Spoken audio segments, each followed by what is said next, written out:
Bonjour, bonsoir, buenos dias, buenas noches. Welcome back to my channel. I'm your girl, D. Samore, and today we're going to be reviewing Bad Boys Texas.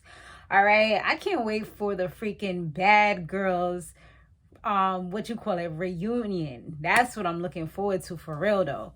But let's go ahead and talk about this episode. So, Rell, he was not playing with Big Lou. He was over there giving him the 1-2 uppercuts, talking about ho, ho. That's what he said, yo. Relly is absolutely hilarious. Like, I definitely see why he's like the fan favorite, as he said.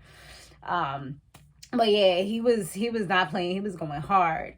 But Big Lou, he was still talking crap and still like turning up and still saying whatever he wanted to say. I'm like, dude, like, you don't learn your lesson. So when Rell got over to him, and at first it looked like they was about to go again, but then it actually looked like they got to a better place where Relly was able to be the bigger person in the situation and squash the situation. And I'm like, you know what, that's absolutely beautiful, because a lot of people can't do that. I know for me, like, it takes a lot for me to go from this back down to this. Like, I can literally hate you for the rest of my life if you bring me here. Unless, like, I feel like there's some value in our relationship where I really care about you or something like that. Like, we're really close, but I don't know you from a hole in the wall. Like, it's like, F you forever, you know? Like, I'm gonna get my lick back every single day. Like how the Bad Girls Club girls was saying, like, for real though. So now they go into the house. And I mean, no, they was getting ready to go to the house. And the way Relly was walking, I mean, honey child, that man has some amazing posture. Like, he just walks with confidence and grace. It's almost like he's floating when he walks. I was like, okay, I see you. And they was going into the Sprinter. And now they get to the big house. And it was absolutely beautiful. They all get to pick their rooms and stuff. But the crazy thing is that, well, number one, Relly, he looks like he's going to be the alpha leader or the leader, since he's like the veteran from season 1. He's like the leader of the group, because although we have Carrion and Anthony, out of that little trio, he's pretty much the best one out of all of them that's going to speak up for himself, that has the, you know, the most charisma and charm, and who's able to say what he got to say and doesn't care how anybody feels. So he's definitely going to, and he's pretty fair. I like that about him too. So he's trying to be the leader of the group and show people the ropes and things like that. But yeah, following that, like, Chef D, he picked a room that he was going to be in. But the crazy thing about it is the alpha. This is the alpha came through. Mr. Jonathan came through like, nah, this is my room. Like, I already picked this room. You're not coming here. And I was like, damn, like, y'all supposed to be friends. And look how he's sunning you real quick. Like, all right. Chef D, he barely was even able to get a room. He got like the last room that was absolutely available, which had like the pink headboard and it was like 2 twin size, had to put it together to try to turn it into a queen wannabe king size bed. So I mean, he made it work, but it was like, damn. And I also felt a little bad for Carrion, because he's one of the veterans and he ends up getting a little kitty bed with the bunk bed. I'm like, really, bro? Like, you couldn't move a little bit faster? Like, out of all the rooms, that's what you get? Like, even Raspy's over here like, yo, we got to make sure he get a better room next time, because, you know, he was here before. I'm like, that's terrible that you have to have somebody advocate for you. You know what I'm saying? Like, that's horrible. Akbash, or I forgot the dude's name, but him, he pretty much like put himself into stuff where it didn't really belong. Like, I see what he's saying, and honestly, he's absolutely right, but I also kind of feel like it wasn't really his battle to fight. It wasn't really for him to kind of, like, it wasn't really his business at the end of the day. But I get where he's coming from, and he's absolutely right.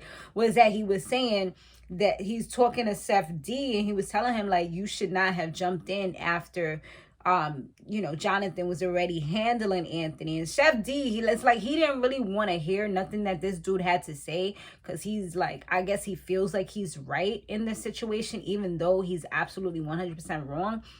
He was like, yo, he was already handling it. He's like, that's like you. And it's like, him using the verb jumped, he's like, I didn't jump him, I waited till he was done. Like, regardless, he had it. Like, he's trying to explain to him, that's like you out here getting jumped or whatever, people's going, and then I come out of nowhere like, oh, let me get one in. Like, he's like, that's crazy, like, you shouldn't be doing that. But it's like, it wasn't sinking into Chef D. It wasn't like he wasn't hearing it, or he didn't want to hear it. He didn't want to acknowledge it, and he didn't want to admit that he was wrong. He just wanted to walk in the truth that he felt like he had, which, I mean, it was messed up though.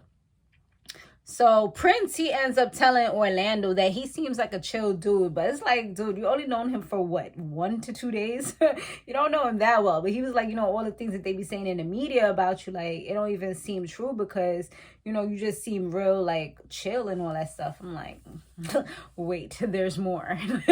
Just wait. Well, it's probably going to pop out at some time. I see, like, he's supposed to be, like, the jester of the group. Like, he's the comedian. I guess that's what he's bringing to the table at the moment. Like, he's always the one that's got some kind of jokes and saying something that I feel like at some point he's going to get annoying to somebody. Like, he's going to say a joke when somebody's not playing and they're going to get tight with him. But we'll see how that go.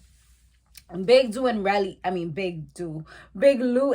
they go to see Jonathan, and they try to talk to him and let him know, like, they want him to kind of make amends with Anthony or whatever. But Jonathan is so, like, I feel like he's so, like, if he feels some type of way, like, it's hard to persuade him differently. If he feels like he's right, he's right. You know what I'm saying? And that's how I feel like he feels about the situation. Like, he don't see, like, what he did that was wrong. Like, why you out here beating this man up? Like, just because you're mad that he was hanging out with somebody that you don't like. Come to find out, because Anthony did come back to the house, he's trying to move forward.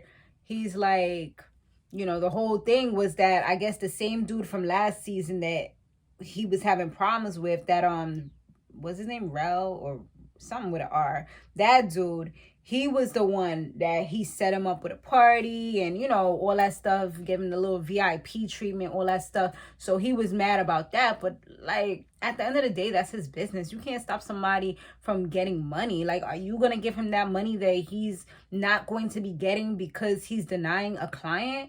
Like, you know what I'm saying? So I feel like that was, like, super petty and childish of Jonathan at the end of the day. And I said that before, and I'll say it again. Like, it was. Especially hearing the actual situation once again out of actual Anthony's mouth. So yeah, they was trying, like I said, they trying to make sure that he comes back, because they're like, it wouldn't be right to not have everybody walking this journey together. So they all get together. Anthony speaks to Jonathan. It seems like they off to, like, a little bit of a better start, because Jonathan really showed, like, it hurt him that his friend who was Jonathan treated him like that, like they could have had a discussion or whatever, and he didn't think that was right or fair. So it seemed like it did move a little bit forward, but Chef D, when he addressed him, it just went totally left. It got super weird. And then he was saying how, like, Anthony was just trying to tell him he shouldn't have jumped in. And he's like, you should have got, like, when my hand's better, we could do this or whatever. But you should have did it one-on-one, not coming in after him. Like, pretty much explaining to him the same thing that the little dude was just telling him. So now Chef D is getting all riled up. Here we go. And coming at him. So now they fighting out here.